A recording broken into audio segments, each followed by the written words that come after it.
Click করুন অ্যাপের bell আইকনে আর সাবস্ক্রাইব করুন এবিপি আনন্দ। সব সময় থাকুন খবরে। কলকাতা হাইকোর্টের নির্দেশ সামনে আসার পর খুব স্বাভাবিকভাবে পুজো উদ্যোক্তারা চিন্তায় পড়েছেন। বেশ কিছু বড় পুজো তারা ইতিমধ্যেই ভাবনা চিন্তা করছেন যে কিভাবে পরিকল্পনা করা যায়। কিন্তু উত্তর কলকাতার যে পুজোগুলো রয়েছে, যাদের পুজো বেশিরভাগই গলির মধ্যে, কিভাবে এই 5 মিটার বা 10 মিটারের এই দূরত্ব বজায় রাখা যাবে, চিন্তার ভাঁজ তাদের কপালে। কলকাতা হাইকোর্টের নির্দেশ অনুসারে বড় মণ্ডপের ক্ষেত্রে মণ্ডপের শেষ প্রান্ত থেকে 10 মিটার অর্থাৎ 30 ফুট জায়গা ব্যারিকেড করে দিতে হবে। ছোট পুজোর ক্ষেত্রে সেটা 5 মিটার। এই জায়গার বাইরে থেকেই ঠাকুর দেখতে হবে দর্শনার্থীদের। কিন্তু উত্তর কলকাতার বেশ কিছু পুজো হয় পাড়ার গলির মধ্যে, সেক্ষেত্রে ব্যারিকেড দিলে কিভাবে দর্শকরা ঠাকুর দেখবেন, এই নিয়ে তৈরি হয়েছে দ্বন্দ্ব। এই সিদ্ধান্ত নিয়ে এবার আমরা ঢোকানোর পরে কিভাবে বার করব এটা প্রথমত বুঝে উঠতে পারছি না। ফলে সিদ্ধান্তটা দেখি, মানে গলিতে ঢোকার পর গলিতে ঢোকার পর তাকে কিভাবে আমরা বার করব। ধরুন রাস্তার উপর যে পুজোগুলো হচ্ছে নয় বেরিয়ে চলে গেল, বেরিয়ে চলে তার সমস্যা কম, তাহলে গলির পুজোগুলো কিভাবে হবে। এখনকার নিয়ম অনুযায়ী এই জায়গা থেকেই কিন্তু মানুষকে ঠাকুর দেখতে হবে বা মণ্ডপ দেখতে হবে, তাই এখান থেকে আবার ঘুরিয়ে তাদের আবার বার করে দেওয়ার একটা বিষয় উঠতে পারে। সেক্ষেত্রে যেটা অধিকাংশ গলির পুজোর কর্মকর্তাদের প্রশ্ন, এই একটা জায়গা থেকে মানুষজনকে যদি আটকে আবার ঘোরানো হয়, সেখানেও কিন্তু একটা ভিড়ের আশঙ্কা থাকছে। অর্থাৎ এই যে ব্যারিকেড করা লাইনগুলো, সেই লাইনগুলোতে একটা ভিড় তৈরি হয়ে যেতে পারে বলে আশঙ্কা রয়েছে। উত্তর কলকাতার ছোট বড় মিলিয়ে প্রায় 17টি পুজো কমিটির সঙ্গে যুক্ত কলকাতা পুরসভার বোর্ড অব অ্যাডমিনিস্ট্রেশনের সদস্য অতীন ঘোষ। মণ্ডপের নো এন্ট্রির নিয়ম মানতে গেলে বেশ কিছু পুজো কমিটি সমস্যায় পড়বে বলে তার ধারণা।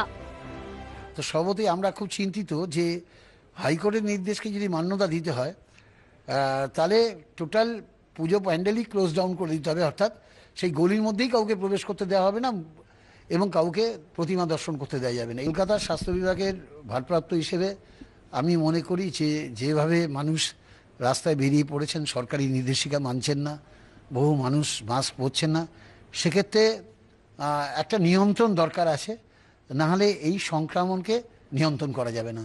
তো সর্বতই এই রায়ের একটা ইতিবাচক দিক আছে। কলকাতার ক্রাউড পুলার পুজোগুলির মধ্যে অন্যতম শ্রীভূমি স্পোর্টিং। প্রতিবার নজর কাড়া থিম উপহার দেয় এই পুজো কমিটি। এবারও শ্রীভূমির পুজো দেখার জন্য দ্বিতীয়া থেকেই দর্শনার্থীদের ভিড়। এদিন কলকাতা হাইকোর্ট নির্দেশ দিয়েছে, বাজারে যা ভিড় 5 দিন পুনরাবৃত্তি হতে দেওয়া যায় না, ভার্চুয়ালি পুজোর কভারেজ করা যেতে পারে। সোমবার যখন তারা এই রায় দিচ্ছে, সেই সময়েও শ্রীভূমি স্পোর্টিং এর পুজো মণ্ডপে মানুষের ঢল দেখা গেছে। ছবিটা একবার দেখাবো, ক্যামেরার লেন্স যদি ঘুরে যায় দেখতে পাচ্ছেন নিজস্বী তোলার ভিড় রয়েছে। বহু মানুষ কিন্তু একেবারে মণ্ডপের ভেতরে চলে এসেছেন তৃতীয়ার সন্ধে। কিন্তু যে নির্দেশ হাইকোর্ট এখনো পর্যন্ত দিয়েছে তা নিঃসন্দেহে অনেকের কিন্তু মুখ ভার করে দিচ্ছে। যেটার জন্য গ্যাদারিং প্রচুর হচ্ছে, তো ভাইরাস ছড়াবেই, বাট অ্যাটলিস্ট দুর্গাপুজোতে হয়তো মাটি হয়ে গেল পুরোপুরি। পুজোর ভিড়ে সংক্রমণ ছড়ানোর আশঙ্কা প্রবল, তাই করোনা আবহে দুর্গাপুজো নিয়ে কলকাতা হাইকোর্ট নানা বিধিনিষেধ মেনে চলার নির্দেশ দিয়েছে। কিন্তু স্থানীয়ভাবে সমস্ত পুজো কমিটি কিভাবে এই নির্দেশ পালন করবে, তার জন্য কি কি পন্থা নেবে? নিশ্চয়ই কোর্টের যেটা অর্ডার আছে সেটা মান্যতা সকলকেই দিতে হয়। আর সংবিধান মেনে যখন নির্বাচিত হয়েছি, সংবিধানকে নিশ্চয়ই গুরুত্ব দিই আমরা, আর রায়কে নিশ্চয়ই আমরা গুরুত্ব দেবো।